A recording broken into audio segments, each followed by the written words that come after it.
India TV YouTube channel को subscribe करें और बेल आइकन दबाएं।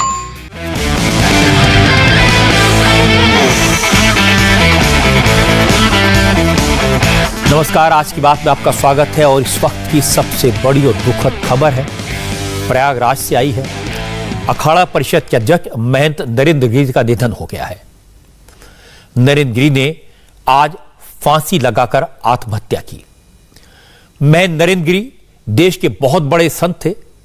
सभी अखाड़ों की जो एक संस्था है उसके अध्यक्ष थे। राम मंदिर आंदोलन में उनकी बड़ी भूमिका थी और सारे संत समाज को इकट्ठा करने में उनके एक बड़ा रोल था। और पुलिस इस पूरे मामले की हर एंगल से जांच कर रही है।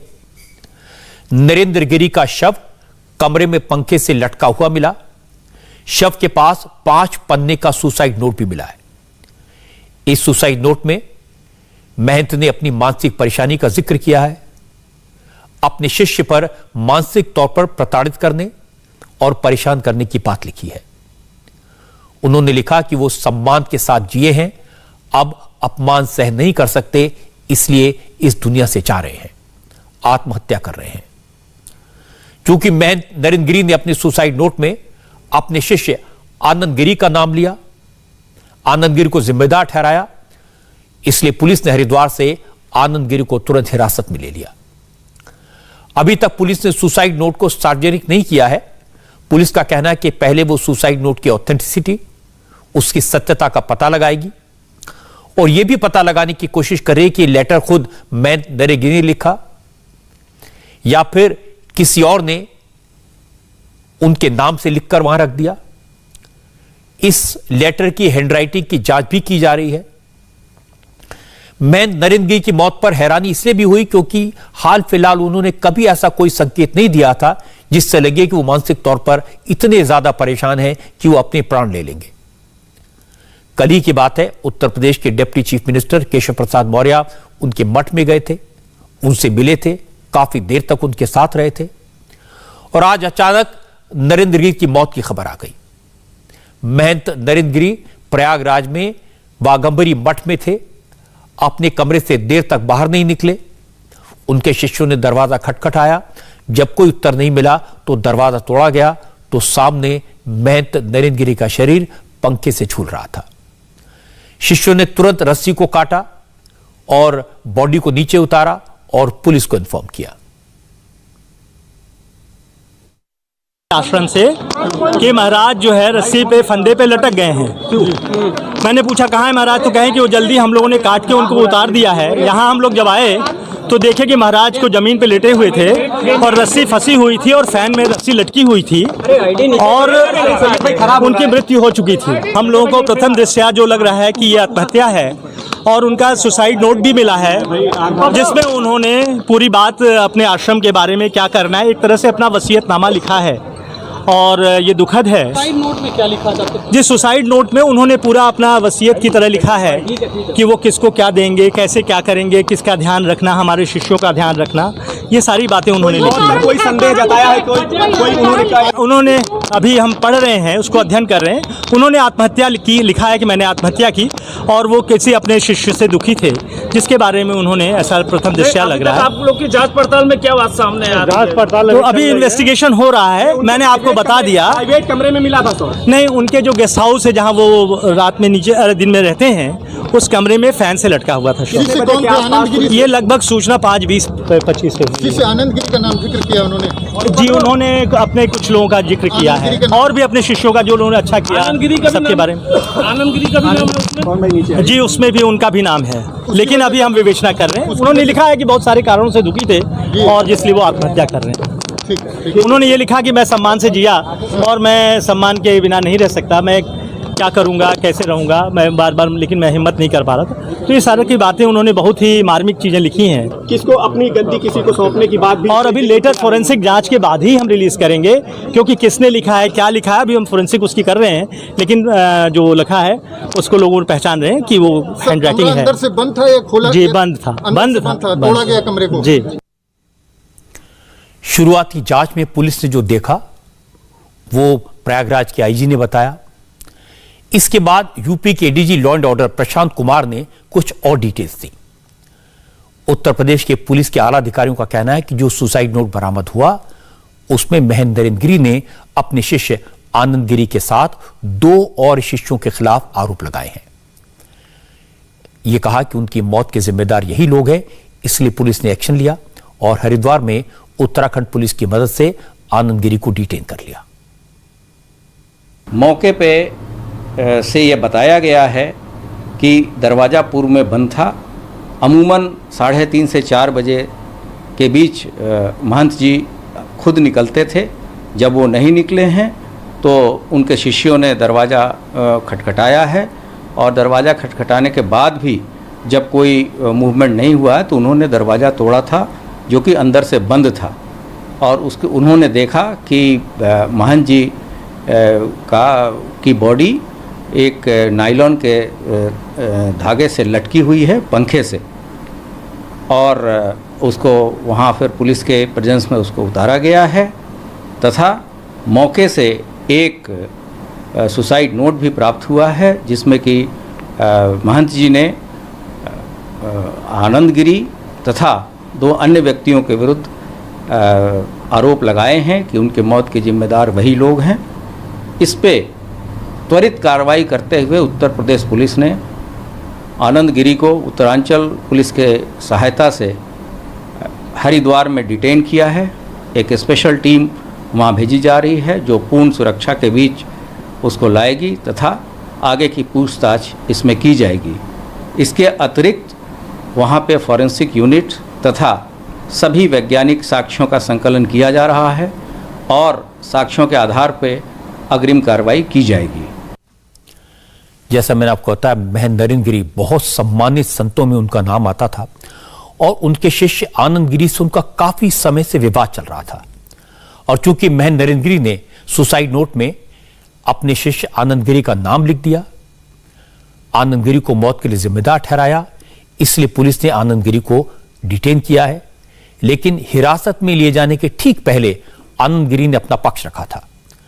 उन्होंने अपने आप को बेगुनाह बताया था। आनंद गिरी ने कहा कि महेंद्र नरेंद्र गिरी ने आत्महत्या नहीं की, उनकी हत्या की गई है और यह बहुत बड़ी साजिश है। ये बहुत बड़ा षड्यंत्र है। हम गुरु शिष्य के बीच में कभी कोई विवाद नहीं रहा।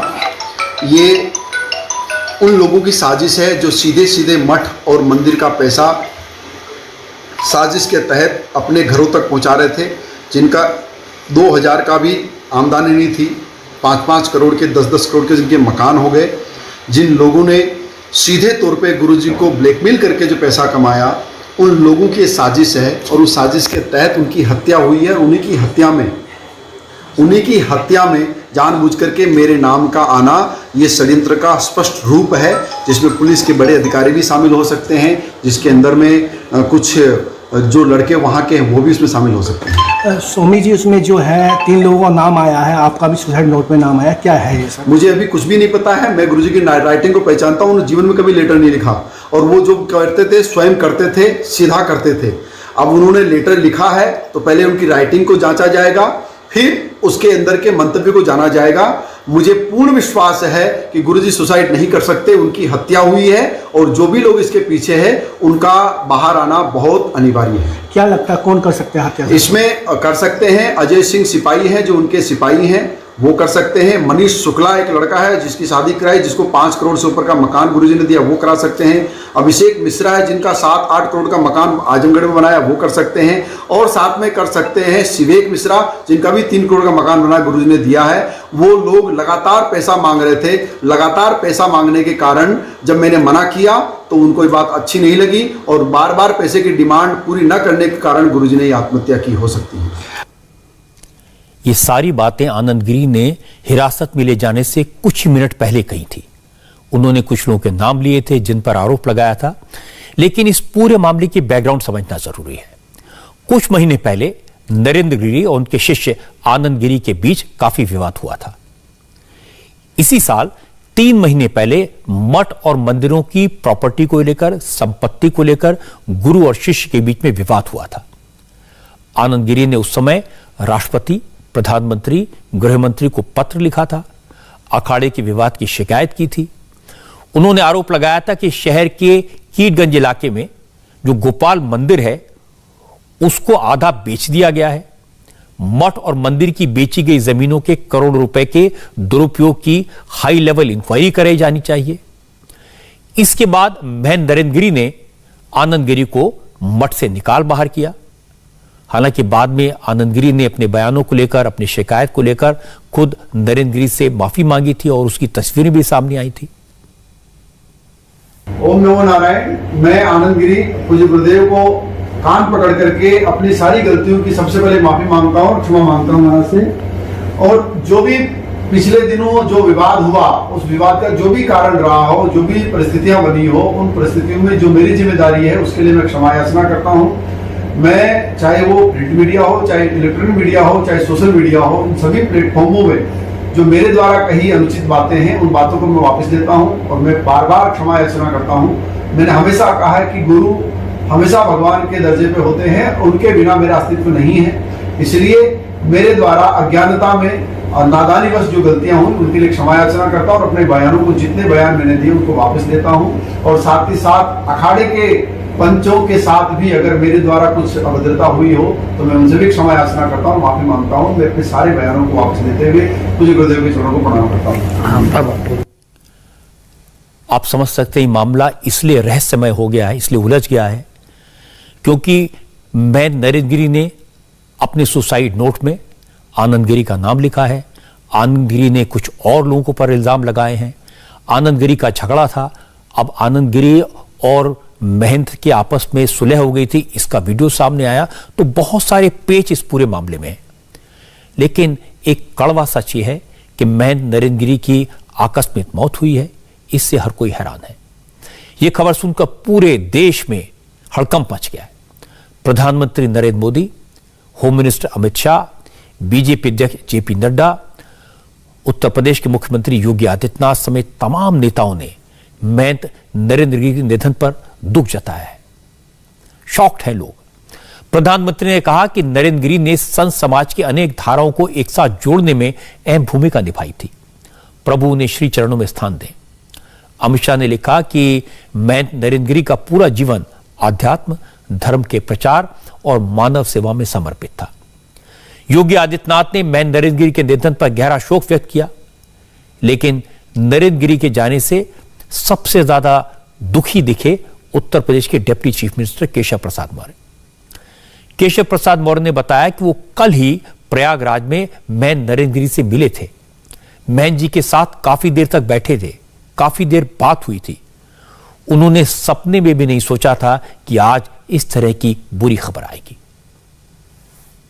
कल ही मैं सुबह चरण बंदन किया, सुबह संगम स्नान करने के बाद आया, महाराज जी के चरण बंदन किया और फिर वो जा करके मुझे श्री हनुमान जी महाराज के दर्शन कराए और दर्शन कराने के बाद आरती कराए और फिर मुझे माला पहनाए और फिर मुझे गद्दी पे ले गए और प्रसन्नता से बातचीत कर रहे थे और अचानक उन्होंने आज आत्महत्या कर लिया है। ऐसे समाचार सुन करके मैं तो जैसे सुना हूँ, बैठा था यहाँ मैं लोगों से मिलने के लिए, मैं एकदम परेशान जैसा हो गया कि पूज्य महाराज जी कैसे अखाड़ा परिषद के हमारे अध्यक्ष थे और अध्यक्ष के रूप में उन्होंने कितनी लड़ाइयाँ लड़ी, किस किस प्रकार की चुनौतियों का सामना किया, किस प्रकार से कुंभ मेले में उन्होंने योगदान दिया, चाहे प्रयाग हो, चाहे नासिक हो, चाहे हरिद्वार हो, मतलब जहाँ पर भी जो कुछ कार्यक्रम हुआ पूज्य महाराज जी का जाना। मैं बहुत छोटी अवस्था से पूज्य महाराज जी के 30 साल से अधिक समय हो गया, जब पूज्य अशोक सिंघल जी के साथ में जाता था, अनेक कार्यक्रम में महाराज जी से प्रार्थना करता था।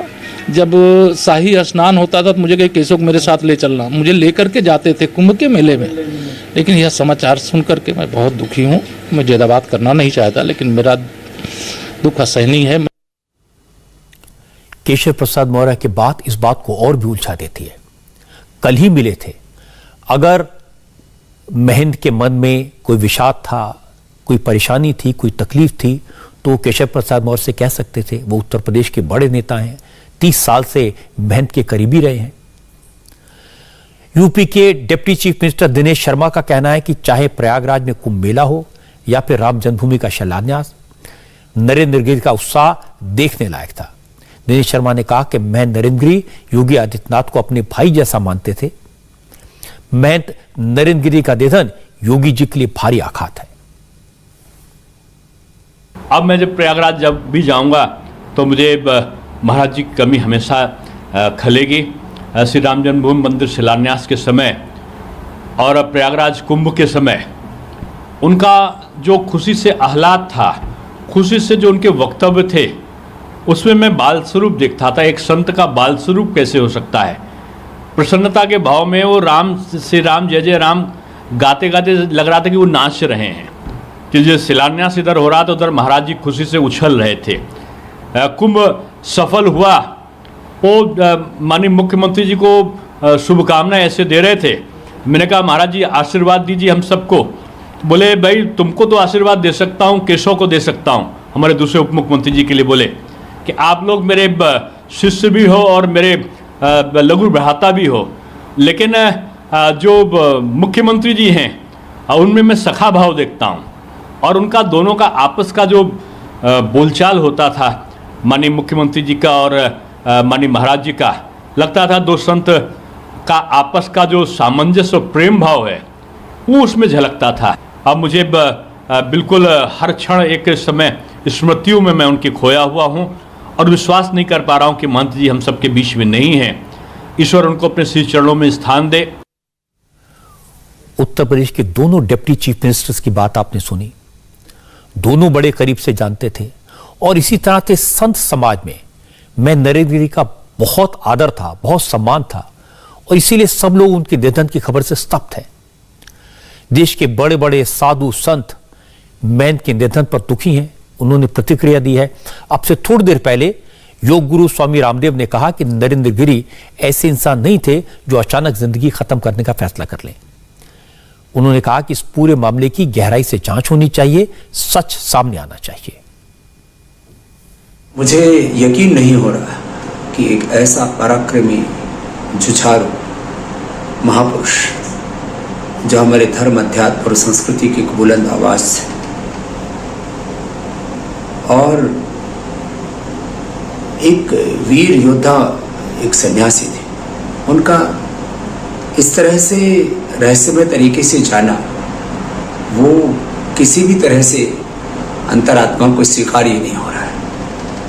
प्रथम तो उनके जाने से जहाँ एक और सनातन संस्कृति की अपूर्णीय क्षति हुई है, वहीं पर एक बहुत बड़ा इससे एक रहस्य सामने आ रहा है कि आखिर ऐसा कैसे हो सकता है। वो ऐसे महापुरुष नहीं थे कि ऐसे एक रहस्यमय तरीके से हमारे बीच से चले जाए। तो मैं पूरे साधु समाज की ओर से यह अपेक्षा करता हूँ सरकार की से कि इस पूरी घटना की निष्पक्ष जांच हो और पूरे तथ्य और सत्य समाज के सामने आने चाहिए, जिससे कि किसी भी प्रकार से ऐसी कोई दुर्घटना भविष्य में उसकी पुनरावृत्ति ना हो। क्योंकि मुझे विश्वास नहीं हो रहा कि एक ऐसा महापुरुष जिसने इतनी तेजस्विता के साथ जीवन जिया और वह अनायास कोई रहस्यमय तरीके से हम सबको छोड़ करके चला जाए। जिस भी नेता की बात सुने, जिस भी साधु संत की बात सुने, सब लोग कहते हैं कि मैं नरेंद्र गिरी बहुत सम्मानित थे और वो ऐसे कैसे जा सकते हैं। अखिल भारतीय अखाड़ा परिषद के अध्यक्ष थे, राजनेता हों, समाज के जाने माने लोग हों, साधु संत हों, सबके बीच उनका बहुत सम्मान था। अपने किसी विषाद को, अपने किसी दुख को वो तुरंत किसी को भी कह सकते थे, मुख्यमंत्री से कह सकते थे, डिप्टी चीफ मिनिस्टर से कह सकते थे। मैं कुछ और संतों की बात आपको सुनाता हूं। महंत रामविलास वेदांती और अवधेश पुरी महाराज ने भी नरेंद्र गिरी के इस निधन पर संवेदना जताई है, वो भी बहुत दुखी हैं। उन्होंने कहा ऐसा कुछ भी हो सकता है, इसकी उन्हें जरा भी उम्मीद नहीं थी। को विश्वास हो नहीं सकता, कोई ये बात कह नहीं सकता कि ऐसा भी कभी नरेंद्र गिरी जी कर सकते हैं। जो दृश्य उनका दिखाई दिया है ये महान शोक का विषय, कष्ट का विषय। हमारे भारत की माननीय प्रधानमंत्री जी ने भी दुख व्यक्त किया है, हमारे माननीय मुख्यमंत्री जी ने भी दुख व्यक्त किया है। हमारे देश के संतों का समाचार, फोन मेरे पास बार बार लोगों का आ रहा है कि वेदांती जी क्या हो गया ये, हमने कहा मुझको ही बड़ा आश्चर्य हो रहा, क्या हो गया। कल अयोध्या भी गए थे वो, अयोध्या में उनका भाषण हुआ था और अयोध्या से सीधे लखनऊ आए। हमारी बातचीत हुई तो कहा ठीक है कल आ जाइए, तो मैं आज आया, मिला उनसे, कुछ बातचीत थी। लेकिन ये दुखद घटना की कल्पना किसी को नहीं थी। मैंने कभी कल्पना भी नहीं कर सकता कि ऐसी घटना भी, ऐसी दुर्घटना भी उनके साथ कभी हो सकती है। योगी आदित्यनाथ के रहते हुए षड्यंत्रकारियों का पर्दाफाश निश्चित हो जाएगा। योगी आदित्यनाथ जी इसकी जांच कराएंगे, हमको पूर्ण विश्वास है। और जो अभियुक्त होगा, जो षड्यंत्रकारी होगा, जिसने ऐसा दृश्य उपस्थित किया है, जिसने समाज को बदनाम करने का षड्यंत्र किया है, वो जरूर पकड़ा जाएगा। कौन व्यक्ति हो सकता है, ये जांच के बाद पता चलेगा। इसलिए मेरा निवेदन है कि जल्दी से जल्दी इसकी जांच कराई जाए और अभियुक्त को उचित दंड देने की प्रक्रिया शुरू की जाए। ये बहुत बड़ी दुखद घटना है, क्योंकि वो अखाड़ा परिषद के अध्यक्ष भी थे और हमारे निरंजनी अखाड़े में वो महंत थे और मैं उसमें महामंडलेश्वर हूँ। इस नाते हम लोगों के लिए एक बड़ी अपूर्णीय क्षति हुई है, क्योंकि नरेंद्र गिरी जी एक बड़े दमंग साधु थे। वो जब से अध्यक्ष बने थे, उन्होंने सरकारों से साधुओं के लिए और कुंभों के लिए बड़ी लगन से काम करवाए हैं। वो अड़जाने वाले साधु थे कि नहीं ये होना ही चाहिए, और ऐसे कामों के लिए वो अपनी बात पूरी निष्ठा के साथ रखते थे। और नरेंद्र गिरी का जाना, और इस तरह से जाना, क्योंकि साधु के लिए आश्रम हो ना हो, बड़े अखाड़े हों, पद हों, अन्य चीज़ें हों ना हो, क्योंकि साधु तो निकलता ही केवल भजन के लिए है। उसे 2 रोटी ऐसे ही समाज दे देता है, तो फिर वो संपत्ति के लिए, कोई दुख के लिए ऐसा कोई कारण साधु के लिए बनता नहीं है। या तो किसी तरह का दबाव उनके ऊपर विशेष रूप से रहा है, किसी ने या तो उन पर कोई ऐसा गंभीर आरोप लगाया हो जिसके कारण उनको इतने आहत हुए हों, जिसके कारण उन्होंने फांसी लगा ली। क्योंकि ऐसे साधु क्यों फांसी लगाएगा। किसी को विश्वास ही नहीं हो रहा कि महंत इस तरह से आत्महत्या कर सकते हैं, फांसी लगा सकते हैं। उनका संपत्ति से कोई लगाव नहीं था। क्या किसी ने उनको प्रताड़ित किया? अयोध्या हो, मथुरा हो, वाराणसी हो, हर जगह साधु संत बार बार एक ही बात कह रहे हैं, नरेंद्र गिरी ऐसा कैसे कर सकते हैं। सबको उनकी मौत को लेकर शक है और सब कह रहे हैं पुलिस से कि तेजी से इस मामले की जांच की जाए। ये बहुत दुखद है और सनातन धर्म संस्कृति के लिए बहुत बड़ा क्षति है और साधु समाज के लिए भी बहुत बड़ी क्षति है, क्योंकि नरेंद्र गिरी जी लगातार सनातन धर्म संस्कृति रक्षा सुरक्षा और सभी वर्ग के लिए उसके लिए सदैव निरंतर तत्पर रहते थे और उनकी मौत संदिग्ध, यह दुखद है। मैं उत्तर प्रदेश के यशस्वी मुख्यमंत्री योगी जी महाराज से मांग करता हूं कि यह मौत नहीं हत्या है, इसकी जांच हो और जांच ऐसी हो जिससे दूध का दूध पानी का पानी हो जाए। सीधे लखनऊ चलते हैं। रुचि कुमार हमारी संवाददाता हमारे साथ हैं। रुचि, आपने पुलिस के अधिकारियों से बात की है, आप महंत को जानती थी।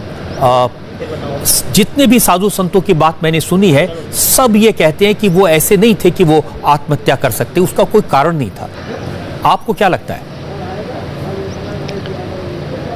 देखिए, काफ़ी ज़्यादा रहस्य इसमें नज़र आ रहा है, लेकिन पुलिस की अगर माने, पुलिस का ये कहना है कि शाम को वो अपने कमरे से निकलते थे। जब वो शाम को अपने कमरे से नहीं निकले तो शिष्यों ने दरवाज़ा खटखटाया, दरवाज़ा नहीं खुला तो उन्होंने तोड़ दिया, तो अंदर पंखे से लटका हुआ शव मिला। और जो सुसाइड नोट मिला है, पुलिस यही कह रही है कि आत्महत्या की है, लेकिन पूरा मामले की जांच भी कर रही है साथ में पुलिस। इसके पीछे वजह यही है कि लोग कह रहे हैं कि वो इस तरह से आत्महत्या नहीं कर सकते। अगर उनका शिष्य आनंद गिरी उन्हें परेशान कर रहा था, तो एक तो खुद उनके पास बहुत पावर थी, वो अखाड़ा परिषद के अध्यक्ष थे, वो जो चाहते पुलिस से उसकी शिकायत कर सकते थे। जैसा आपने सुना रजत जी कि डिप्टी सीएम जो दोनों हैं, केशव मौर्य हो या दिनेश शर्मा हो, वो उनके बहुत करीबी थे। मुख्यमंत्री योगी आदित्यनाथ से उनके बहुत अच्छे रिश्ते थे। तो अगर कोई परेशानी थी तो उन्होंने उसको बताया क्यों नहीं, क्यों ऐसा कदम उन्होंने उठाया कि वो पंखे से लटक गए। तो लोगों के मन में यही सवाल बार बार खड़ा हो रहा है कि आखिर ऐसा क्या हुआ कि उन्होंने ये शिकायत करने की जगह अपनी जान दे दी पंखे से लटक कर। तो बहुत मिस्ट्री इसमें लग रही है। लेकिन मोटे तौर पे जो पुलिस के लोगों से बात हुई है, उनका कहना है कि अपने शिष्य से वो बहुत ज़्यादा दुखी हो गए थे और सुसाइड नोट में उन्होंने लिखा कि शिष्य ने मुंह दिखाने लायक नहीं छोड़ा। तो एक तरह की जो बेइज्जती की फीलिंग उनके अंदर आई, उसने उनको सुसाइड करने के लिए एक तरह से आप कह सकते हैं कि बाध्य कर दिया और वो पंखे से लटक गए। फिलहाल पूरे मामले की जांच हो रही है। केशव मौर्य से अभी हमारी बात हुई है और उनका कहना है कि जो भी सच होगा, अगर उन्होंने सुसाइड किया है तो उस सुसाइड के पीछे कौन लोग थे, किसकी वजह से सुसाइड हुआ, उनके खिलाफ कार्रवाई की जाएगी। और अगर कोई और बात है, जैसे हत्या की आशंका जताई जा रही है, तो जिन लोगों ने हत्या की उनके खिलाफ कार्रवाई की जाएगी। पुलिस जुटी हुई है, सारे साक्ष्य वहां जमा किए जा रहे हैं, फॉरेंसिक की टीम मौके पर है, फोन कॉल्स के डिटेल्स निकाले जा रहे हैं। तो जल्दी ही पता चल जाएगा कि आखिर सच क्या था नरेंद्र गिरी के इस दुनिया से जाने का। रजत जी, रुचि, आनंद गिरी की बात मैंने सुनी, जिनके विवाद की चर्चा, तो दो बातें मैं आपसे जानना चाहता हूं। पहली तो ये, आप दर्शकों को बता दें कि आनंद गिरी और महेंद्र नरेंद्र गिरी के बीच में जो विवाद था, जो झगड़ा था, वो क्या था? देखिए रजत जी, आनंद गिरी जब बहुत ही छोटे थे तब वो आ गए थे, उन्होंने दीक्षा ली थी नरेंद्र गिरी से। तो नरेंद्र गिरी उनको अपने बच्चे की तरह रखते थे। और अगर आप प्रयागराज जाएंगे तो संगम के किनारे लेटे हनुमान जी का मंदिर है, जिसकी बहुत ज़्यादा मान्यता है। वहाँ पर जो भी जाता है संगम में डुबकी लगाने, वो इस हनुमान मंदिर में ज़रूर जाता है। तो काफ़ी ज़्यादा वहाँ पर चढ़ावा भी आता है, प्रॉपर्टी भी है, मठ की भी प्रॉपर्टी है। पिछले काफ़ी दिनों से दोनों में विवाद चल रहा था। ये कहा जाता है कि हरिद्वार में कोई पेट्रोल पंप आनंद गिरी ने ले लिया था और कोई ज़मीन ले ली थी, जिससे नरेंद्र गिरी काफ़ी ज़्यादा नाराज थे। तो ये जो दोनों के बीच नाराजगी थी, हालांकि तस्वीरें आई सामने, वीडियो आया कि आनंद गिरी इस वक्त हमारे साथ में है और मैं चाहूंगा आप भी उनसे सवाल पूछ सकती हैं। आनंद गिरी जी, मैं आपके बारे में अभी हमारी संवाददाता रुचि कुमार से बात कर रहा था। आपका विवाद तो था महेंद्र नरेंद्र गिरी के साथ? मेरा रजत जी कोई विवाद नहीं था और मटका में बहुत पुराना शिष्य हूं। मैं अकेला व्यक्ति हूं जो उनके साथ बाल्यकाल से रहा हूं। उन्होंने अपने जीवन में कभी एक लेटर नहीं लिखा सर। वो इतना बड़ा सुसाइड नोट कैसे लिख सकते हैं? और मैं इतना दूर बैठा हूं कि मेरी उनसे फोन भी बात नहीं हो रही है, फिर वो आत्महत्या कैसे कर सकते हैं? वो हत्या है सर, और उनको हत्या करके मुझे फंसाने की साजिश रची जा रही है। ये बहुत बड़ा षड्यंत्र है जिसमें मटकी संपत्ति का विवाद जुड़ा हुआ है। मटकी संपत्ति को लोग हथियाना चाहते हैं, हड़पना चाहते हैं। यही कारण है कि उनकी हत्या में मेरे नाम का आना, यानी उनको छूट मिलने वाली बात है। मैं योगी सरकार से आपके चैनल के माध्यम से हाथ जोड़ के प्रार्थना करता हूं कि इसकी निष्पक्ष जांच हो और जांच के तहत जो भी दोषी हो उन पे कार्रवाई हो। मेरे गुरुजी आत्महत्या नहीं कर सकते और मेरे कारण कतई नहीं कर सकते। लेकिन एक सवाल यह है कि उनके तो सब लोगों से अच्छे संबंध थे। वो अगर उनको कोई परेशान कर रहा था तो वो बात कर सकते थे, मुख्यमंत्री से बात कर सकते थे, डिप्टी चीफ मिनिस्टर से कल ही वो मिले थे, उनको अपनी परेशानी बता सकते थे। दुनिया उनके पास में है कि वो किसी से भी बात कर सकते हैं। मुझे आज तक किसी ने भी नहीं कहा कि गुरुजी तुम्हारी वजह से परेशान है। मुझे आज तक किसी ने भी नहीं कहा कि गुरुजी किसी डिप्रेशन के शिकार में है। हमेशा उनके वीडियो में देखता हूं, चाहे वो मोदी जी के जन्मदिन का हो, चाहे वो किसी विशेष उत्सव का हो, वो हमेशा अपनी बात रखते हैं, राय रखते हैं। अभी कुछ दिन पहले ही डिप्टी सीएम साहब वहां गए, बड़े आराम से मैंने उनके विजुअल देखे, अच्छे से वो मिल रहे हैं, बात कर रहे हैं, सब कुछ कर रहे हैं। तो वो आत्महत्या नहीं कर सकते सर। उनकी हत्या हुई है और उनकी हत्या में जानबूझ करके मेरा नाम लेकर के उस मटकी संपत्ति को नष्ट करने का प्रयास किया जा रहा है। नहीं, क्या आपको लगता है कि कौन लोग हैं जो ये हत्या कर सकते हैं? आप जानते हैं उनके बारे में? जी सर। आप जानते हैं कि कौन ये लोग हैं जो उनकी हत्या करवा सकते हैं? बहुत सारे लोग जुड़े हुए हैं जिनको सीधा सीधा लाभ मिल रहा है, जो सीधे सीधे इसका लाभ ले रहे हैं मटकी संपत्ति का। जिन्होंने मंदिर के पैसों से बड़े बड़े मकान बनाए हैं, जिन्होंने मटकी संपत्ति बेच के बड़ी हवेलियां बनाई है, वो लोग सीधे इसमें इन्वॉल्व है सर। बहुत सारे लोग हैं, समय आने पर मैं इनके भी नाम के खुलासे करूंगा। लेकिन अभी प्रारंभिक रूप में मैं सरकार से गुजारिश करता हूं कि इसकी जांच की जाए। उनकी हत्या हुई है सर, वो मरे नहीं है, आत्महत्या नहीं हुई है, वो हत्या है सर। नहीं, मैंने आपका एक स्टेटमेंट देखा है जिसमें आपने कुछ लोगों का नाम लिया है। तो जिन लोगों का नाम आपने लिया है, जो जिक्र किया है, उनका क्या रिलेशन था महेंद्र नरेंद्र गिरी से? ये लगातार महाराज के साथ रहते थे, जिसमें एक सिपाही अजय सिंह है। उसके पास बहुत संपत्ति मठ से बनी है, कई फ्लैट लिए हैं। और बेनामी संपत्ति खड़ी की है मटके पैसों से। एक मनीष शुक्ला है जिसको 5 करोड़ का मकान मटके पैसों से बनाया गया है। एक शिवेक मिश्रा है, 3 करोड़ का मकान उनको बना के दिया गया है। एक अभिषेक मिश्रा है, उनको पैसा दिया गया सर। ऐसे तमाम लोग हैं जो मटकी संपत्ति को छीन करके लूट रहे थे। उन लोगों ने उनको मारा है और मार करके जानबूझ करके उनको मार करके मेरा नाम डाला गया सर। ये हत्या है सर, ये आत्महत्या नहीं है। मैं आपसे हाथ जोड़ के पुनः यही रिक्वेस्ट करूंगा, इस पे जांच हो जाए बस। नहीं आनंद जी, आपकी बात सही है, लेकिन मुझे बात नहीं समझ आ रही। जिन लोगों को महंत जी ने संपत्ति दी थी, किसी को 5 करोड़ का मकान दिया, किसी को 3 करोड़ का दिया, तो ऐसे लोग उनको क्यों हत्या करेंगे, क्यों मारेंगे? क्योंकि सर अभी और भी कुछ लोग संपत्ति चाहते थे, और भी कई लड़के हैं जो उनसे घर बनवाना चाहते थे, और भी लोग हैं जो उनसे धन का लाभ लेना चाहते थे सर। मटकी संपत्ति बिक नहीं पा रही थी और पैसों का प्रेशर बढ़ता जा रहा था। कई लोगों से गुरुजी ने कर्जा ले लिया था, जिसमें एक बहुत बड़े प्रतिष्ठित डॉक्टर है प्रयागराज के, उनसे लिया। एक बहुत बड़े व्यापारी हरिद्वार के, उनसे पैसा कर्जा ले रखा था। इन तमाम कर्जों के कारण उन लड़कों का दबाव लगातार उन पर बढ़ता जा रहा था, और कई लोग उस मटकी संपत्ति पे निगाह गदा के गिद्ध की तरह बैठे थे। वो जब नहीं कर पाए तो उनकी हत्या कर दी गई, और मुझे फंसा करके मटकी संपत्ति को खुर्द-बुर्द करने का प्रयास किया जा रहा सर। तो आपको अंदाजा था कि कुछ लोग ऐसा कर सकते हैं? जी सर, आपको अंदाजा था कि कुछ लोग ऐसा करने का प्रयास कर सकते हैं? मुझे अंदाजा था कि मेरी हत्या हो सकती है सर, मुझे ये अंदाजा नहीं था कि उनकी हत्या हो सकती है, लेकिन कुछ बड़ा षड्यंत्र हो रहा है। मैंने पहले भी कहा था कि मेरे गुरुजी किसी दबाव में है। मैंने पहले भी समाचार पत्रों के माध्यम से कहा है कि मेरे गुरुजी किसी दबाव में है। मुझे नहीं पता था किस दबाव में है, लेकिन दबाव में थे, और दबाव का कारण आज ये दिख रहा है सर। उनकी हत्या हुई है सर, वो आत्महत्या नहीं कर सकते। मैं आपकी बात समझता हूं, लेकिन जैसे आपको अगर जानकारी थी, वो दबाव में थे, आपको अपनी हत्या का शक था, तो क्या आपने शिकायत की किसी मिनिस्टर से, किसी पुलिस अधिकारी से, किसी को बताया आपकी तकलीफ? ये संपर्क टूट गया। हम कोशिश कर रहे थे आनंद गिरी से बात करने की। रुचि हमारे साथ हैं। रुचि, आपने सुनी आनंद गिरी की बात, आपको लगता है कि उनकी बात में कुछ दम है? देखिए रजत जी, जो आनंद गिरी की बात है, बड़ा सवाल ये है कि उनका अपने गुरु से, वो गुरु जिनके साथ वो बचपन से रहते थे, वो उनको अपने बच्चे की तरह मानते थे, उनका विवाद क्यों हुआ? तो दोनों के बीच में तब भी कोई प्रॉपर्टी आई जिसकी वजह से उनका गुरु से विवाद हो गया।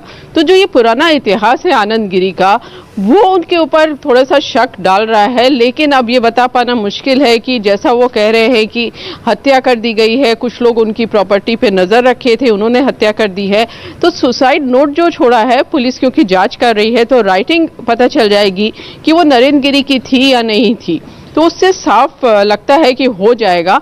लेकिन क्योंकि जिस तरह का झगड़ा दोनों के बीच में हुआ था, और बहुत ज़्यादा झगड़ा हो गया था, रोज़ अखबारों की सुर्खियां बनता था दोनों का झगड़ा, तो इस लेवल पे अपने गुरु से इस तरह का झगड़ा हो जाना, जिस गुरु ने उनको बचपन से पाला था, सब कुछ दिया था, जो संगम के किनारे, जैसा मैं बता रही थी कि जो लेटे हुए हनुमान जी हैं, बहुत मान्यता है।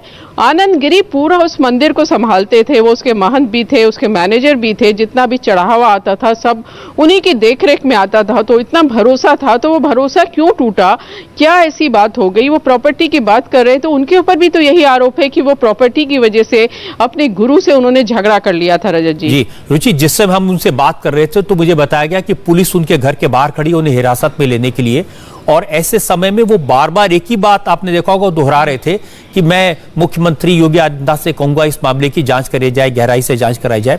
अब पुलिस जांच तो कर रही है, लेकिन ये इतने सारे लोगों के नाम ले रहे थे और बार बार प्रॉपर्टी की बात कर रहे थे, तो कभी पहले इस बात के संकेत मिले कि इन चीजों को लेकर के कोई हत्या तक कर सकता है? देखिए, आनंद गिरी ने प्रधानमंत्री को चिट्ठी लिखी थी। ये उस जमाने की बात है जब उनके गुरु नरेंद्र गिरी से उनका झगड़ा चल रहा था, आनंद गिरी का, और उनका कहना था कि यहाँ प्रॉपर्टी को लेकर झगड़ा है और मेरे खिलाफ साजिश हो रही है, मेरी हत्या हो सकती है। ऐसा आनंद गिरी ने उस समय प्रधानमंत्री मोदी को भी पत्र लिखा था। तो ये जो प्रॉपर्टी का विवाद है, क्योंकि बड़ा मठ है, अखाड़ा परिषद के वो अध्यक्ष थे, बड़ी उनकी मान्यता थी, मंदिर बहुत बड़ा है हनुमान जी का संगम के किनारे, तो काफी ज्यादा वहाँ चढ़ावा भी आता है और प्रॉपर्टी प्रॉपर्टी भी है, जो मठ की है उसकी भी प्रॉपर्टी है और मंदिर का बहुत ज़्यादा पैसा है। तो पैसे को लेकर झगड़ा बहुत दिनों से चल रहा था। अब आनंद गिरी अपने को बिल्कुल निर्दोष बता रहे हैं, लेकिन पुलिस से अगर आप बात करेंगे रजत जी, और सबसे पहले जो पुलिस ऑफिसर से हमारी बात हुई, उनका यही कहना था, वो उसी टाइम कमरे में घुसे थे और उन्होंने वो सुसाइड नोट पढ़ा था। उनका कहना था कि नरेंद्र गिरी तो बहुत ही शरीफ आदमी थे और उनके शिष्य ने उनको इस हालत में पहुंचा दिया। तो पुलिस अभी जो उनका इन्वेस्टिगेशन है वो तो चल रहा है, लेकिन उनको शक की गुंजाइश फिलहाल पुलिस को कम लग रही है। लेकिन सरकार यही कह रही है कि सारे आरोप हैं, जो आरोप लगा रहा है सबकी जांच की जाएगी। अगर मर्डर हुआ है तो वहां तक तह तक जाया जाएगा कि किसने मर्डर किया, और अगर सुसाइड किया है नरेंद्र गिरी ने तो किसकी वजह से सुसाइड हुआ, उसकी भी गर्दन नापी जाना तय है। रजत जी जी, रुचि आपके लिए भी बड़ी चुनौती है। आप भी इस पूरे मामले को इतने बरसों से जानती हैं और आप भी आश्चर्यचकित हैं कि ऐसा कैसे हो सकता है, हत्या है, आत्महत्या है। तो प्रयास करिए, जैसे ही कोई खबर मिले हमें बताइए, हम लगातार आपके साथ संपर्क में हैं। लेकिन फिलहाल बहुत बहुत शुक्रिया आपका। एक बात साफ है, मैं नरेंद्र गिरी का निधन नेचुरल डेथ तो नहीं है।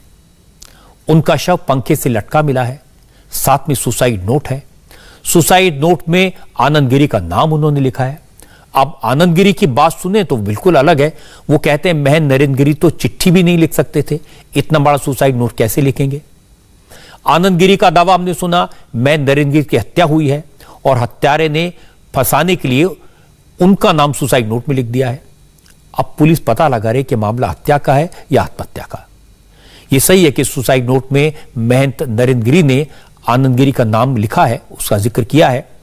उस शिष्य के साथ महंत नरेंद्र गिरी का विवाद भी हुआ था। उन्होंने शिष्य को मठ से निकाला भी था, प्रॉपर्टी को लेकर झगड़ा था। लेकिन यह भी सही है कि 3 महीने पहले उसी शिष्य ने गुरु से माफी मांग ली थी और उसका वीडियो जारी किया गया था। अब वो शिष्य आनंद गिरी आज हरिद्वार में था। आनंद गिरी को हिरासत में ले लिया गया है, लेकिन मुझे पता लगा कि महंत नरेंद्र गिरी ने अपना सुसाइड नोट आनंद गिरी के अलावा उसमें कुछ और लोगों के नाम भी लिखे और महंत की मौत को कुछ ही घंटे बीते हैं। तो बहुत शुरुआती जांच हो पाई है, इसलिए न तो किसी को क्लीन चिट दी जा सकती है और न ही किसी को दोषी ठहराया जा सकता है। मैं तो कहूंगा दोषी जो भी हो उसे पकड़ा जाना चाहिए।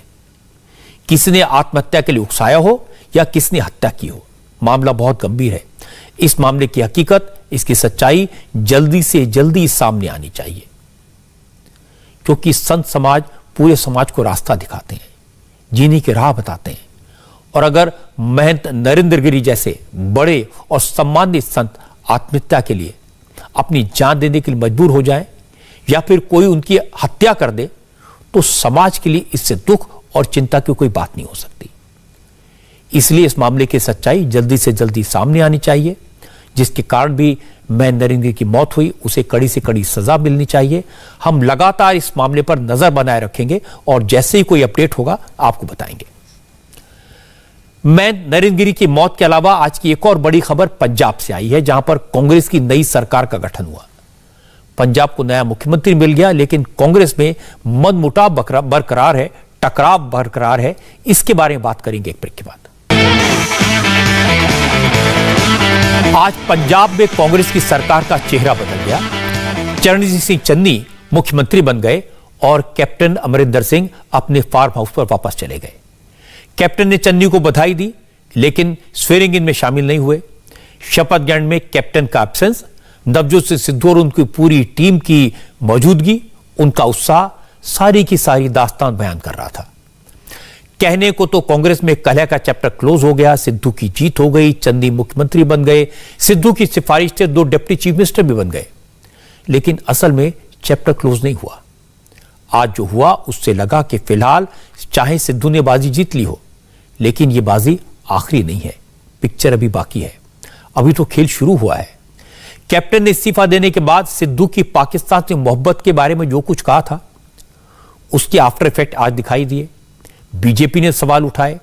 सिद्धू की राजनीतिक जीत पर पाकिस्तान में जश्न हुआ और हमारे पंजाब में मुख्यमंत्री बदलने पर पाकिस्तान के मंत्रियों ने क्या क्या कहा वो भी सुनने लायक है।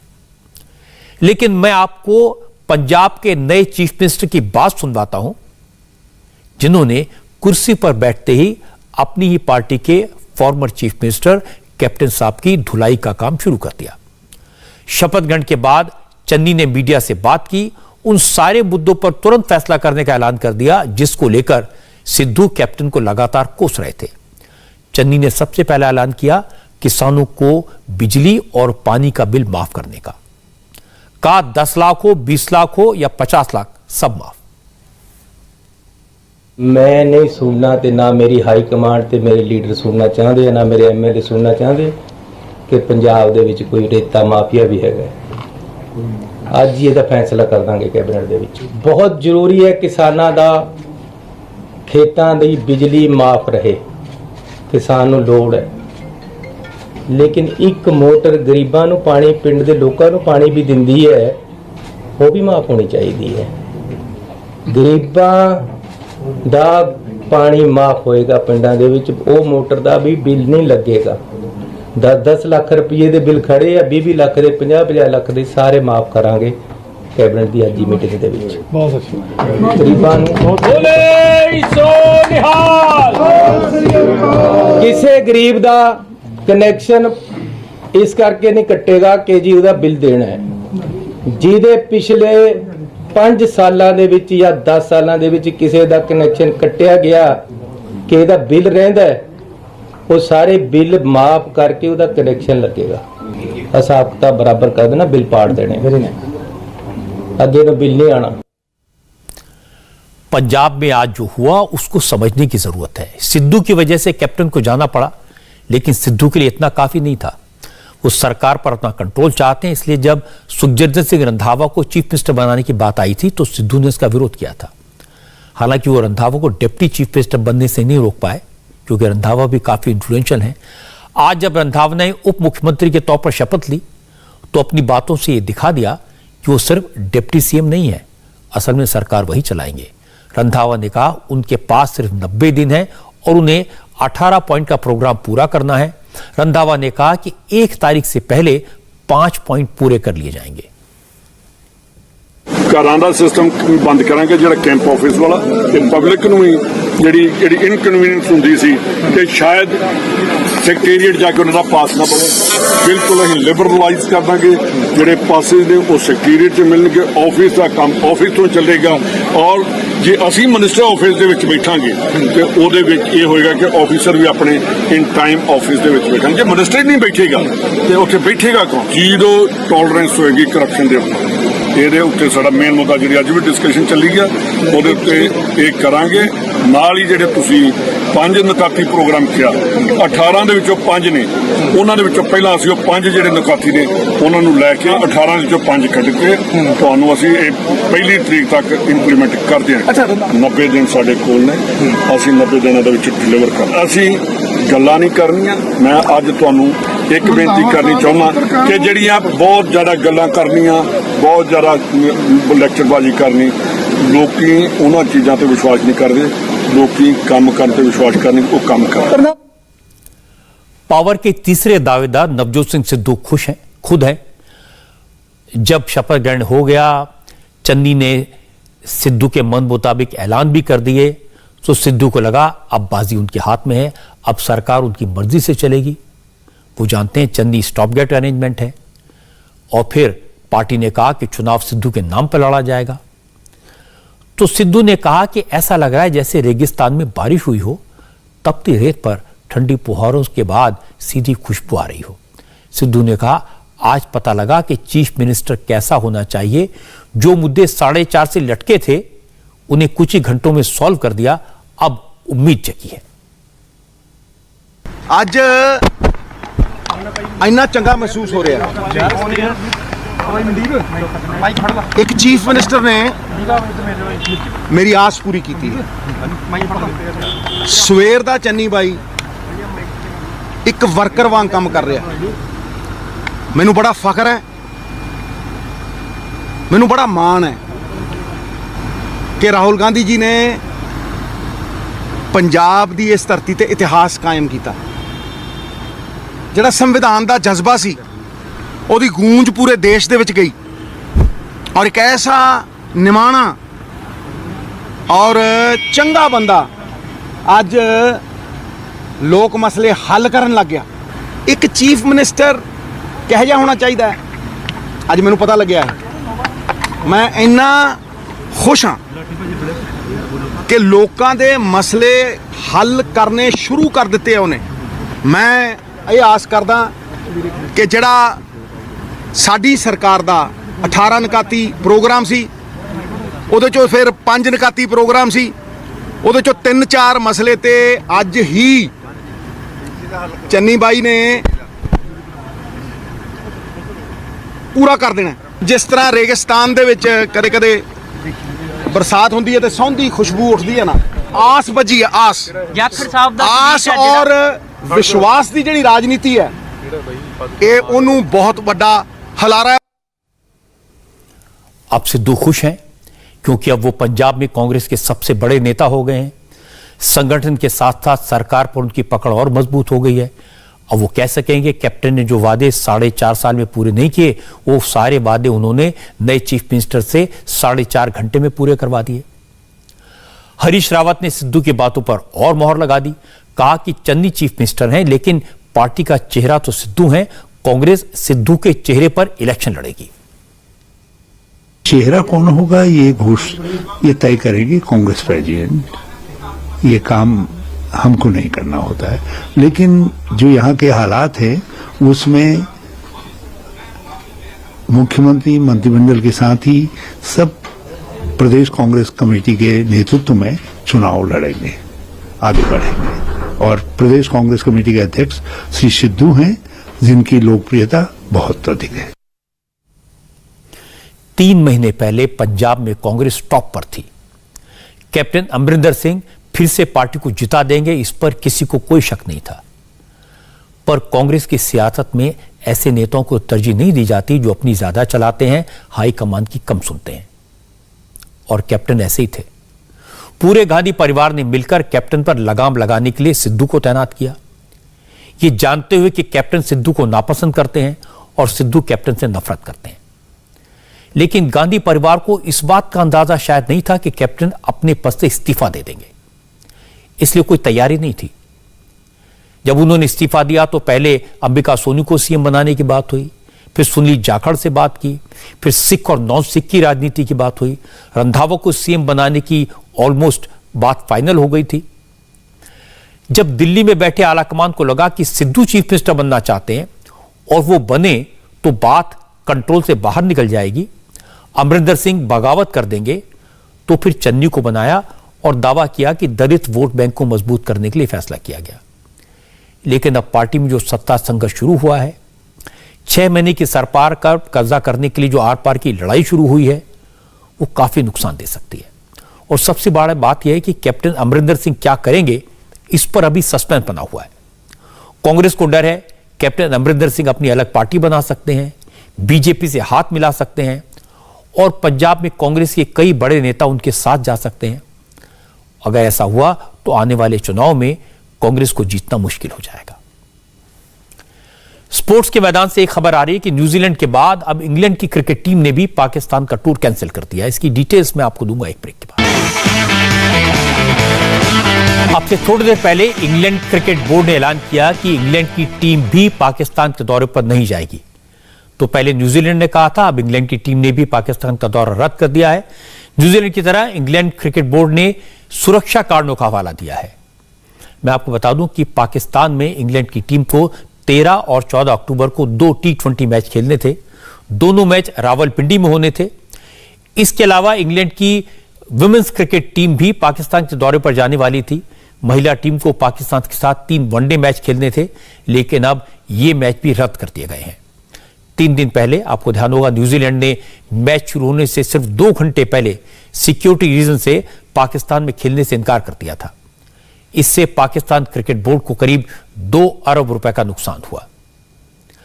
पाकिस्तान क्रिकेट बोर्ड को इस बात का एहसास है कि इंग्लैंड की टीम भी अपना दौरा रद्द करने वाली थी, इसलिए पीसीबी ने बांग्लादेश से बात की, श्रीलंका और वेस्टइंडीज के क्रिकेट बोर्ड से बात की और पाकिस्तान क्रिकेट बोर्ड ने कोशिश की कम से कम इन 3 देशों में से किसी एक की टीम तो पाकिस्तान आ जाए, जिससे बोर्ड को जो नुकसान हुआ उसकी थोड़ी बहुत भरपाई हो सके और साथ ही ये मैसेज दिया जा सके कि पाकिस्तान में क्रिकेट खेलना सुरक्षित है। लेकिन अभी तक किसी बोर्ड ने पाकिस्तान क्रिकेट बोर्ड के इस प्रपोजल पर कोई कमिटमेंट नहीं दिया है। पाकिस्तान की कुछ और बात करते हैं। हमारी स्पेशल रिपोर्ट में पाकिस्तान बॉर्डर से 50 किलोमीटर दूर भारतीय फौज की एक बड़ी एक्सरसाइज चल रही है और इसमें हमारी आर्मी की सबसे मॉडर्न तोप भी शामिल की गई है। नमस्ते, मैं हूं मीनाक्षी जोशी। वीडियो और खबरों से अपडेट रहने के लिए India TV YouTube channel subscribe करें, बेल आइकन दबाना ना भूलें। जुड़े रहें इंडिया टीवी के साथ।